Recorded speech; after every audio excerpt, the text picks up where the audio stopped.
Welcome to Shukla study point. आप सभी का स्वागत है आपके अपने YouTube channel Shukla study point में। दोस्तों आज के वीडियो में हम क्लास 12 के समाजशास्त्र के महत्वपूर्ण प्रश्न कवर करने वाले हैं। बहुत सारे कमेंट आ रहे थे दोस्तों, मैंने को बताया था कि बहुत सारी समस्याएं हैं, इसलिए टाइम से वीडियो नहीं आ पाता, लेकिन मुझे पता है कि 4 तारीख को पेपर है तो आपको लिए वीडियो बनाना है, तो पूरी कोशिश मैं करता हूँ कि आपको अच्छे तरीके से अच्छा कंटेंट मिले। चलिए शुरुआत करते हैं। पहला क्वेश्चन देखिए, परिवार से क्या समझते हैं? अगर इस प्रकार क्वेश्चन पूछता है तो उसमें आंसर क्या लिखेंगे?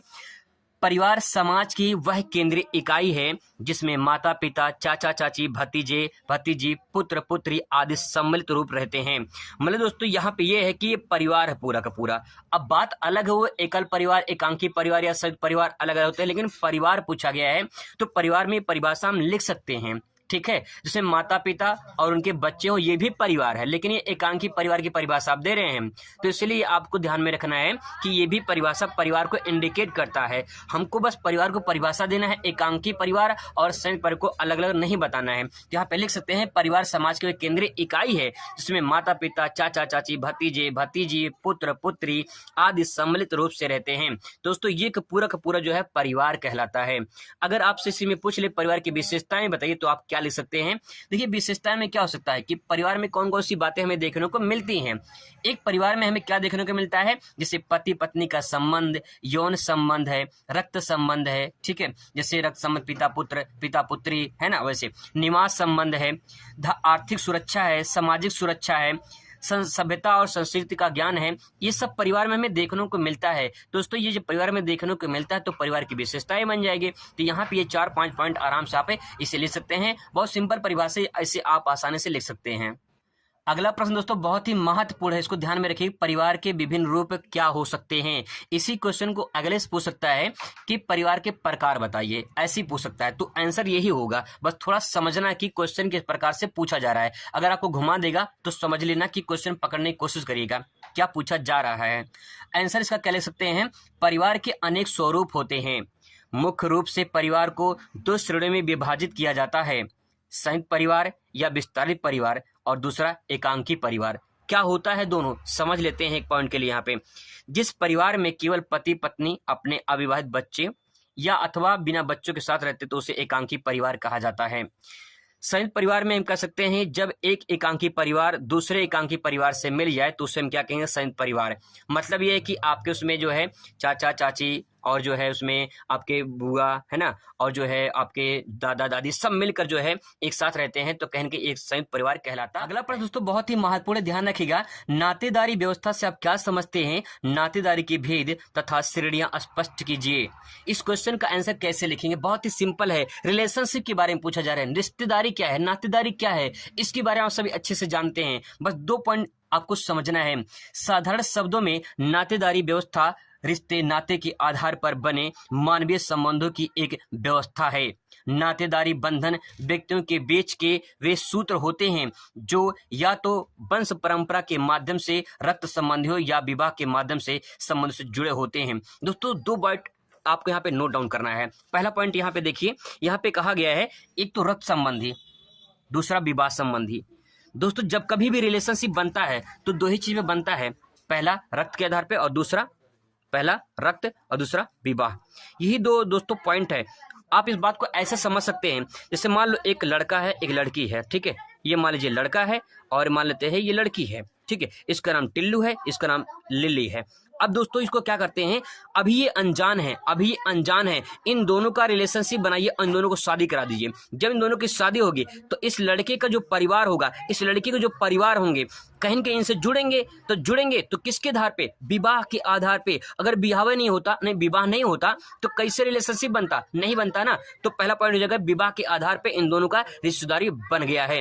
अब सवाल है जब इन दोनों के बच्चे होंगे, ठीक है, तो क्या हो जाएगा? ये रक्त संबंधी हो जाएगा। इसी को रिलेशनशिप कहते हैं, क्योंकि जब ये बच्चा आएगा दुनिया में तो ये चाचा कहेगा, ये बुआ कहेगा, ये पापा कहेगा, ये मम्मी कहेगा, कहीं के दोस्तों रक्त संबंधी रिलेशनशिप यहाँ पे बनता चला जाएगा। तो ध्यान रखिएगा जब कभी भी रिलेशनशिप बनेगा तो कैसे बनेगा? एक रक्त संबंधी के आधार पे, दूसरा विवाह के आधार पे। इसके सिवाय कभी भी रिलेशनशिप बन ही नहीं सकता है। अगर बनता है बिना नाजायज के बनता है, मतलब कि जिससे नाजायज बच्चे होते हैं, अगर ऐसे बनता तो समाज उसे स्वीकार नहीं करती, क्योंकि समाज चाहती है, रिलेशनशिप बने तो आपका रक्त संबंधी और विवाह संबंधी हो। अगर बिना विवाह के बच्चे हैं तो अगर उनका रिलेशनशिप जोड़ते हैं तो वो दोस्तों समाज स्वीकार नहीं करती है। बस दोस्तों 2 पॉइंट आपको ध्यान में रखना है कि नातेदारी रक्त संबंधी और विवाह संबंधी पर आधारित होती है। बस अब सवाल यहाँ पे नातेदारी की भेद क्या है, नातेदारी की प्रकार क्या है।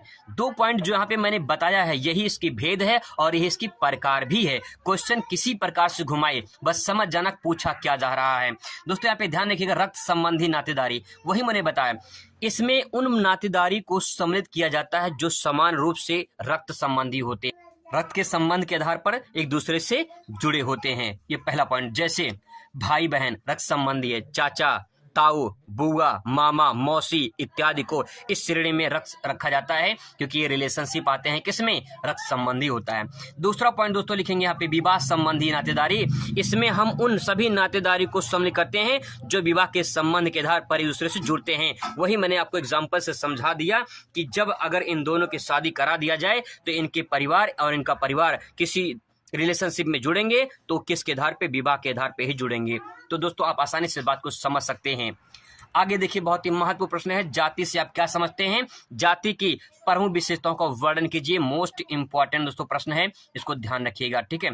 जाति क्या है, देखिए जाति शब्द अंग्रेजी के कास्ट शब्द से हिंदी अनुवाद है। यानी जाति जो शब्द है वो कास्ट से, मतलब कि अंग्रेजी के कास्ट शब्द से लिया गया है। और एक कास्ट शब्द कहाँ से बना है, पुर्तगाली शब्द से बना है। दोस्तों ध्यान रखिए, बहुत ही महत्वपूर्ण प्रश्न है यहाँ पे। अब दोस्तों जो कास्ट शब्द था ये पुर्तगाली शब्द के कास्टा से बना है जिसका अर्थ होता है नस्ल या प्रजाति।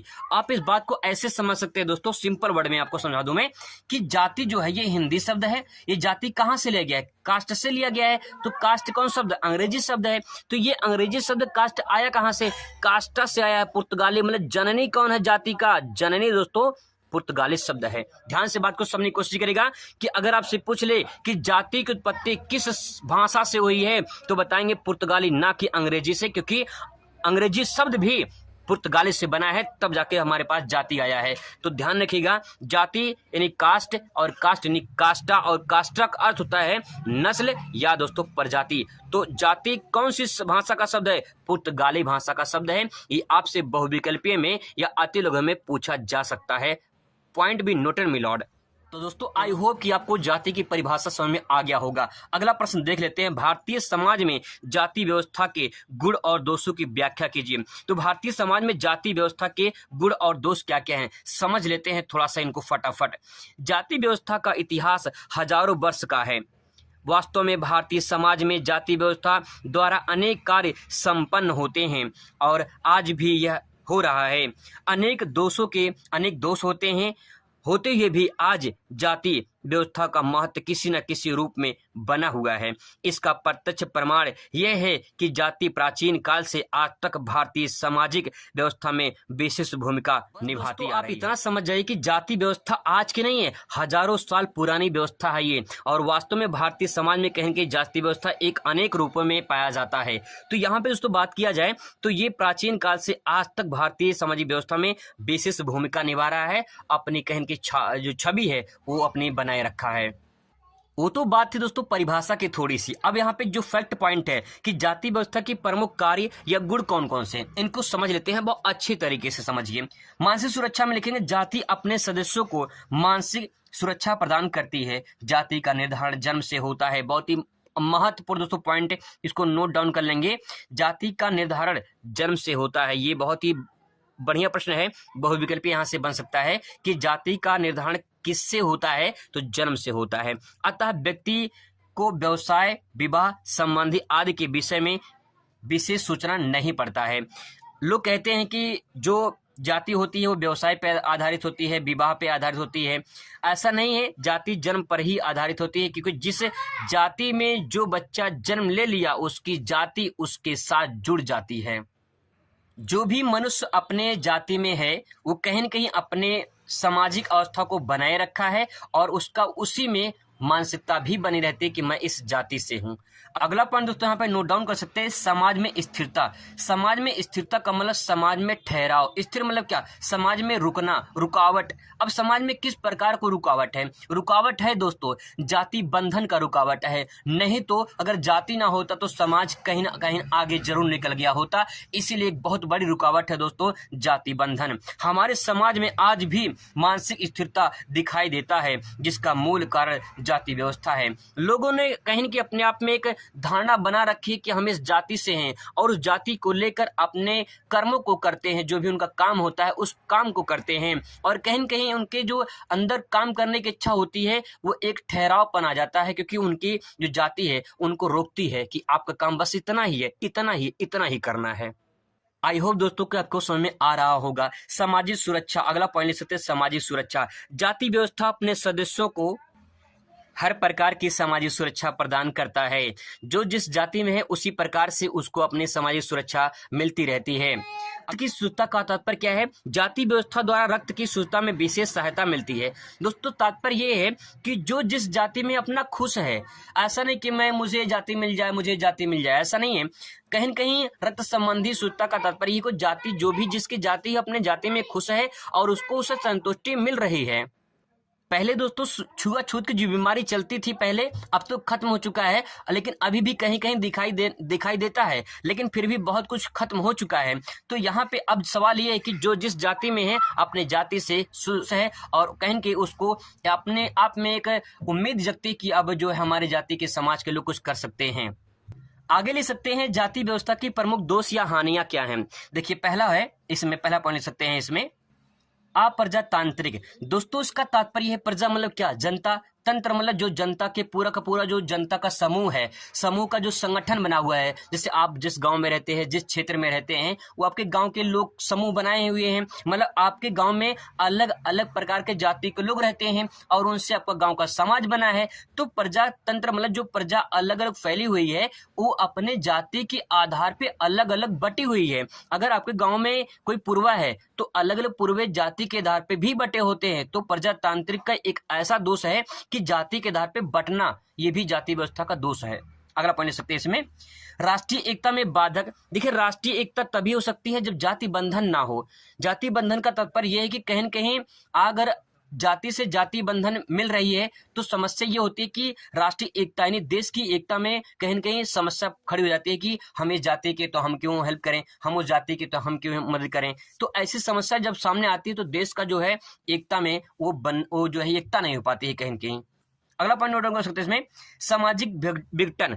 सामाजिक विघटन का तात्पर्य दोस्तों ये है कि समाज में अलग अलग लोग जब रहते हैं, जाति व्यवस्था के लोग रहते हैं, तो कहीं की उसमें लड़ाई झगड़ा मारपीट होते रहते हैं। विघटन मतलब अलग अलग हो जाना। कहीं की समस्या होती रहती है, समाज में बुराइयां होती रहती है। एक जाति दूसरे जाति को कहीं कहीं नीचा दिखाता है, ऊपर मतलब उसको उठने नहीं देता है। तो कहीं कहीं विघटन अलग अलग बिखराव पड़े रहते हैं, अलगाव होते रहते हैं, लड़ाई झगड़ा होता रहता है। तो आप इस पॉइंट को इसमें नोट डाउन कर सकते हैं।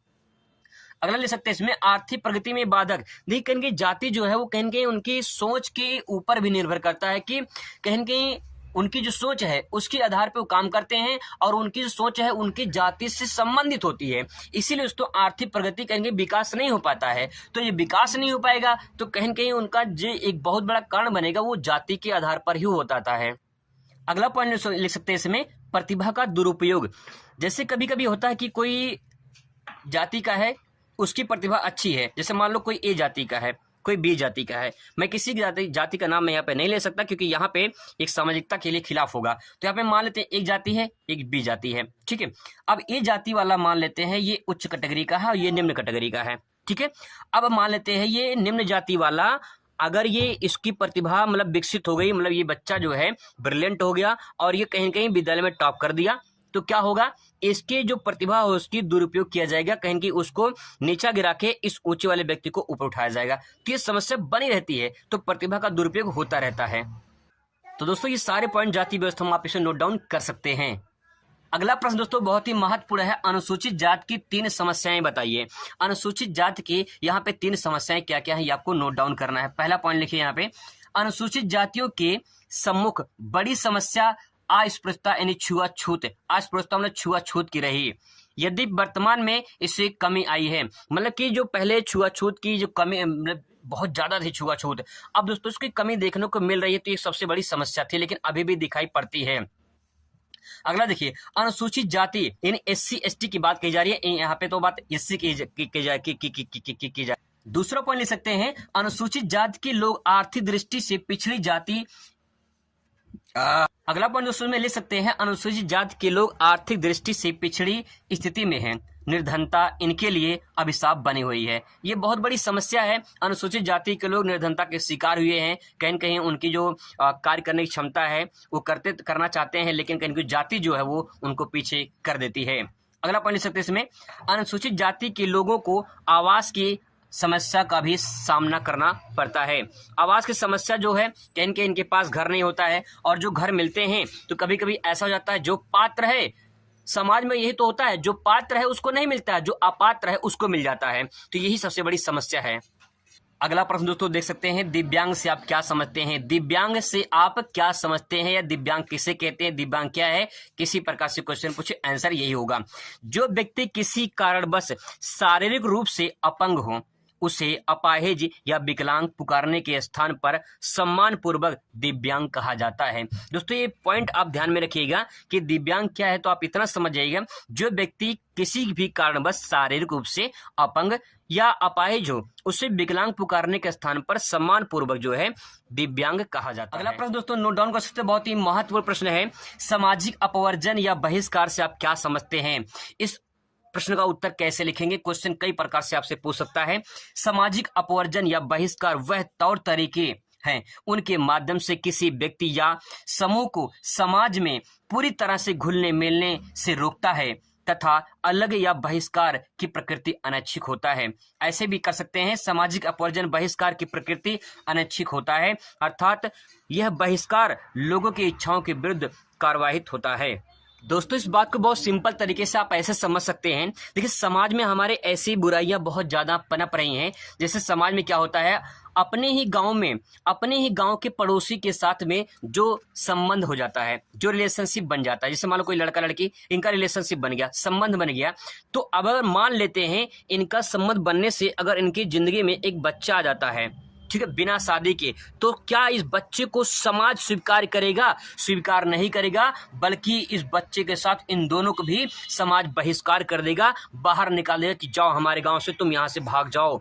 अगर इस समाज स्वीकार नहीं करता है तो इसी क्रिया को दोस्तों बहिष्कार या अपवर्जन कहेंगे। बहुत सिंपल वर्ड में आप आसानी से समझ सकते हैं कि समाज जिसे स्वीकार नहीं करता है, जिस बात को स्वीकार नहीं करता है, जिस समूह या समुदाय जिस व्यक्ति को स्वीकार नहीं करता है, उसे कहते हैं सामाजिक बहिष्कार या सामाजिक अपवर्जन। बहुत सिंपल वर्ड में लिख सकते हैं। अगला प्रश्न दोस्तों यहाँ ले सकते हैं, जनजातीय कल्याण के लिए किए गए सरकारी प्रयासों की विवेचना कीजिए। तो जनजातीय कल्याण के लिए क्या सरकार ने प्रयास किए हैं, उससे आपको ऐसा वही क्वेश्चन पूछ सकता है, तो इसका आंसर कैसे लिखेंगे? जनजातीय उत्थान तथा कल्याण के लिए किए गए मुख्य सरकारी संवैधानिक प्रयास अगर लिखित है। अब दोस्तों यहाँ पे देखिए क्या क्या पॉइंट यहाँ पे नोट डाउन कर सकते हैं। पहला पॉइंट, लोकसभा तथा राज्य विधानमंडलों में इनके लिए स्थान आरक्षित किए गए हैं।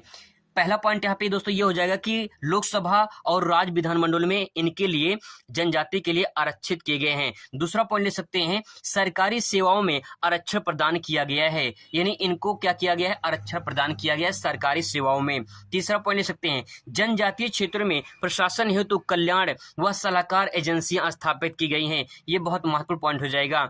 अगला पॉइंट लिखिए, यहाँ पे ले सकते हैं, संवैधानिक संरक्षणों के क्रियान्वयन के जांच हेतु संसदीय समिति गठित किया गया है। ये भी दोस्तों बहुत महत्वपूर्ण पॉइंट हो जाएगा। 5 पॉइंट ले सकते हैं आप यहाँ पे, राज्यों में कल्याण विभागों की स्थापना की गई है, यानी राज्यों के कल्याण के लिए विभागों की स्थापना की गई है जो जनजातीय कल्याण कार्यों की देखरेख करेंगी। तो यहाँ पे दोस्तों बात ये की कि किस प्रकार से आपको यहाँ पे लिखना है कि जनजातीय कल्याण के लिए सरकार ने क्या क्या कदम उठाए हैं। तो कदम बहुत सारे उठाए हैं, यहाँ पे आप देख सकते हैं पॉइंट को, इन सारे पॉइंट को आप नोट डाउन कर सकते हैं। अब इसके बाद दोस्तों महत्वपूर्ण प्रश्न देखिए, सामाजिक स्तरीकरण किसे कहते हैं, इसकी प्रमुख विशेषताओं को बताइए। तो सबसे पहले यहाँ पे 1 नंबर सवाल यहाँ मिल सकता है आपको कि सामाजिक स्तरीकरण क्या है, इसके बारे में पहले बताइए। चलिए समझते हैं सामाजिक स्तरीकरण क्या है। आपको हेडिंग डाल देना है सामाजिक स्तरीकरण और लिखना है संसार में कोई भी समाज ऐसा नहीं है जिसमें सभी व्यक्ति एक समान हो, अर्थात ऊंच नीच की भावना प्रत्येक समाज में किसी रूप में पाई जाती है। धन दौलत प्रतिष्ठा तथा जनता का वितरण प्रत्येक समाज में असमान रूप से पाया जाता है तथा इसी असमानता वितरण के लिए समाजशास्त्र में सामाजिक स्तरीकरण का सदप्रयोग किया गया है। यदि विभिन्न श्रेणियों में उच्च नीच का आभास होता तो यह स्तरीकरण है। दोस्तों यहाँ पे बस आप इतना समझिए कि समाज में उतार चढ़ाव जो देखने को मिलता है, समाज में जो अलगाव देखने को मिलता है, समाज में जो अलग अलग कैटेगरी जो बटी हुई है वो क्यों है, वो कहीं न कहीं ये सामाजिक स्तरीकरण को ही बताता है। बस उस समाज में हमें कहीं न कहीं ऊंच नीच की भावना या फिर जो है धन दौलत या प्रतिष्ठा के आधार पर जो वितरण हमें दिखाई देता है, जो अलगाव दिखाई देता है, जो असमानता देखने को मिलता है, यही सामाजिक स्तरीकरण है। आप ऐसे समझ ले कि आपके समाज में आपकी क्या पहचान है, आपके समाज में आपकी जो घर है उसकी क्या पोजीशन है, आपके समाज में जो आपका जो रिलेशनशिप बन है वो किस प्रकार से है, कितना ऊंच नीच का भावना देखने को मिलता है, इसका जो अंतर होगा, जो असमानता होगा, यही सामाजिक स्तरीकरण कहलाता है। दोस्तों सामाजिक स्तरीकरण मतलब एक स्तर के बाद दूसरा स्तर जो आता है, कहीं न कहीं एक उच्च जाति एक नीची जाति का जो सामाजिक स्तर देखने को मिलता है और कहीं न कहीं एक धनवान एक गरीब के जो सामाजिक स्तर देखने को मिलता है, ये सारे कारण सामाजिक स्तरीकरण में आप लिख सकते हैं। इस परिभाषा को दोस्तों ऐसे भी आप ले सकते हैं कि उसमें समानता यानी सामाजिक स्तरीकरण में समानता और असमानता दोनों पाए जाते हैं, जैसे आयु लिंग योग्यता आदि के आधार पर भी यह असमानता देखने को मिलती है। बस दोस्तों बस आप इतना समझिए कि सामाजिक स्तर का मतलब ये होता है कि समाज में जो अलग अलग प्रकार की असमानता देखने को मिलती है, अब चाहे वो जाति के आधार पे हो, चाहे ऊंच नीच के आधार पे हो, चाहे धन दौलत के आधार पे हो, या जो है कुछ भी इसमें अगर बदलाव देखने को मिलता है समाज में, तो उस क्रिया को ही सामाजिक स्तरीकरण कहा जाता है। दोस्तों इस प्रकार से क्वेश्चन पूछ ले अनुसूचित जातियों की प्रमुख समस्याओं को स्पष्ट कीजिए या उनके समस्याओं का निदान क्या है। यहाँ पे अगर निदान पूछ ले समस्याओं का निदान क्या है तो यहाँ भी आप पॉइंट नोट कर सकते हैं। इसको मैं दोनों बता दे रहा हूँ आपको कि समस्या है तो समस्या का निदान क्या है। देखिए अनुसूचित जातियों की प्रमुख समस्याएं हैं, पहले समस्या देख लीजिए। अस्पृश्यता की समस्या मतलब छुआछूत की समस्या। दूसरा लिख सकते हैं इसमें सार्वजनिक पूजा के स्थानों पर जैसे मंदिरों में प्रवेश नहीं कर सकना, ये इनकी जो है कहने की एक सबसे बड़ी समस्या थी। धार्मिक क्रियाओं का जो है संपादन नहीं कर सकते थे ये सब, तो यहाँ पे एक बहुत बड़ी समस्या थी इनके लिए। अगला पॉइंट लिख सकते हैं इसमें सार्वजनिक कुओं तालाबों का प्रयोग नहीं कर सकते थे, ये भी बहुत बड़ी समस्या थी। सार्वजनिक स्थलों जैसे होटलों जलपान गृहों मनोरंजन के स्थलों पर प्रवेश करना इनका वर्जित था। इसके अतिरिक्त आर्थिक दृष्टि से अस्पृश्य जातियों के व्यवसाय जो थे वो भी चयन के स्वतंत्र नहीं होने मतलब। अगला पॉइंट लिख सकते हैं सार्वजनिक कुओं व तालाबों का प्रयोग नहीं कर सकते थे, ये भी बहुत बड़ी समस्या थी। सार्वजनिक स्थलों जैसे होटलों जलपान गृहों मनोरंजन के स्थलों पर प्रवेश नहीं कर पाना इनकी सबसे बड़ी समस्या थी। इसके अतिरिक्त आर्थिक दृष्टि से अस्पृश्य जातियों का व्यवसाय जो था उसका चयन भी करने में इनको स्वतंत्रता नहीं मिलती थी, तो ये सबसे बड़ी समस्या थी। अब इसका निदान देख लीजिए, निदान क्या हो सकता है। निदान में कह सकते हैं कि निदान हेतु प्रयास क्या क्या किए गए हैं। जैसे संवैधानिक प्रयास किया गया है, जैसे छुआछूत अस्पृश्यता को अनुच्छेद 17 के तहत जो है खत्म कर दिया गया है, तो ये सबसे बड़ी यहाँ पे उपलब्धि थी। अस्पृश्यता का अपराध अधिनियम 1955 लागू किया गया। आर्थिक अधिकार दिया गया इनको। सरकारी नौकरियों में स्थान दिया गया। शिक्षा का संबंधी जो है व्यवस्थाएं वो दी गई, तो इससे कहीं की बदलाव देखने को मिला और उनका कुछ निदान हुआ। अगले प्रश्न लिख सकते हैं यहाँ पे सांस्कृतिक विविधता से क्या आशय है। सांस्कृतिक विविधता क्या है, इसके बारे में क्वेश्चन पूछ सकता है आपसे, ध्यान रखिएगा। सांस्कृतिक विविधता से आशय उस स्थिति से है जब किसी देश या क्षेत्र में एक ही समय पर अनेक सांस्कृतिक विशेषताएं पाई जाती हों। सांस्कृतिक विविधता वाले समाज या देश में रहन सहन खान पान धार्मिक भाषागत एवं भौगोलिक विचारधाराओं तथा कलाओं की विविधता पाई जाती है। सांस्कृतिक विविधता का मतलब ये दोस्तों होता है, विविधता का मतलब भिन्नता। एक ही क्षेत्र में एक ही देश में अलग अलग प्रकार की आपको संस्कृति देखने को मिलती है। जैसे कि भारत में अलग अलग राज्यों में अलग अलग संस्कृति देखने को मिलती है, तो उसको सांस्कृतिक विविधता कहते हैं। मतलब एक देश में एक क्षेत्र में जब हमें अलग अलग संस्कृति देखने को मिले। विविधता का मतलब दोस्तों आप यही कह सकते हैं कि भिन्नता, किस प्रकार की भिन्नता, सांस्कृतिक। तो अलग अलग प्रकार की जो देश में संस्कृति पाई जाती है उसी को सांस्कृतिक विविधता कहते हैं। बस काम खत्म। अगला प्रश्न देखिए, WC स्मिथ के अनुसार संप्रदायवाद या सांप्रदायिकता से क्या आशय है? बहुत ही महत्वपूर्ण प्रश्न दोस्तों, सांप्रदायिकता से क्या आशय है? देखिए WC स्मिथ है ये। अगला प्रश्न दोस्तों देख सकते हैं, WC स्मिथ के अनुसार सांप्रदायवाद या सांप्रदायिकता से क्या आशय है? बहुत ही महत्वपूर्ण प्रश्न है। WC स्मिथ ने सांप्रदायिकता को स्पष्ट करते हुए लिखा है, एक सांप्रदायिक व्यक्ति अथवा व्यक्ति का समूह वह है जो प्रत्येक धार्मिक अथवा भाषाई समूह को ऐसे पृथक या सामाजिक व राजनीतिक इकाई को मानता है जिसके हेतु अन्य समूहों से पृथक होते हैं और उनके विरोध भी हो सकते हैं। ऐसे ही व्यक्तियों या व्यक्ति के समूह की विचारधारा को सांप्रदायिकता या सांप्रदायवाद कहकर संबोधित किया जाता है। आप इतना समझ जाइए कि सांप्रदायिकता या संप्रदायवाद क्या है।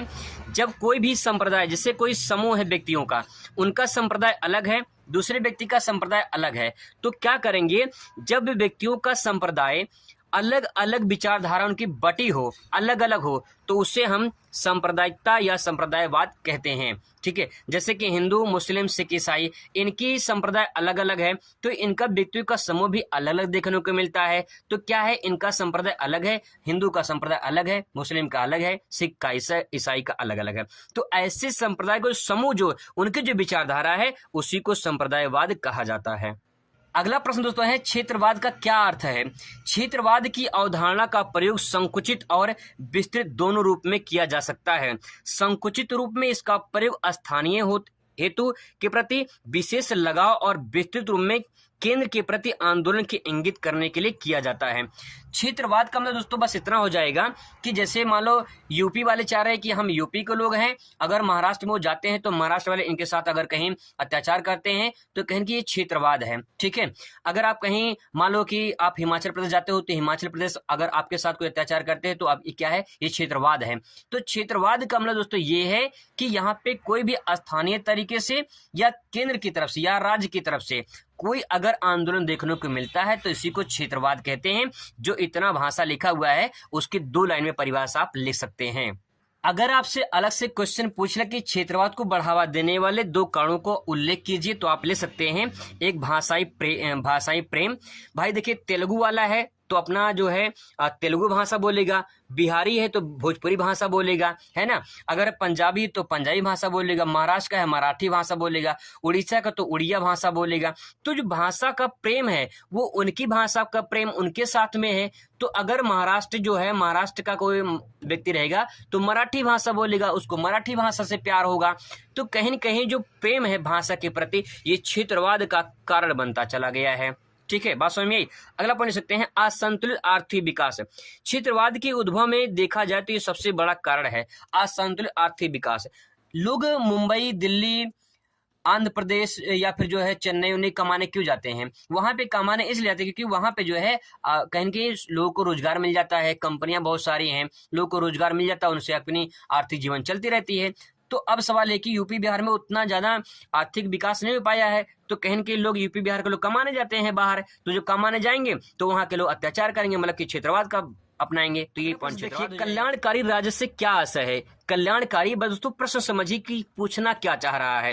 कल्याणकारी राज्य से आशय व्यवस्था से है, उस व्यवस्था से यहाँ पे होना चाहिए, उस व्यवस्था से है। ठीक है, उस व्यवस्था से है जिसमें हर प्रकार के भेदभाव को छोड़कर जनसाधारण की अधिक से अधिक मौलिक आवश्यकताओं तथा सुविधाओं की पूर्ति करने में सर्वोच्च प्राथमिकता दी जाती है। दोस्तों यहाँ पे बस इतना समझिए, जब किसी राज्य का कल्याण होगा तो किस प्रकार से होगा? जब कहीं न कहीं सभी भेदभाव को छोड़ दिया जाए, सारे भेदभाव, जाति बंधन मुक्त कर दिया जाए, सब कुछ छोड़ दिया जाए, तभी कहीं न कहीं किसी भी देश का जो है वो विकास हो पाएगा, तब जाके वो राज्य कल्याणकारी राज्य कहलाएगा। जब वहां पे कुछ भी छुआछूत, भेदभाव सब कुछ खत्म कर दिया जाएगा, तब जाके किसी देश का कल्याण हो सकता है। और जब देश या राज्य का कल्याण होगा तो कहीं न कहीं विकास अपने आप होता चला जाएगा। तो दोस्तों ये कुछ महत्वपूर्ण प्रश्न थे जिसे आपको रिवीजन कर लेना है, फटाफट बस रिवीजन कर लेना है। मिलते हैं दूसरे वीडियो में। Thanks for watching.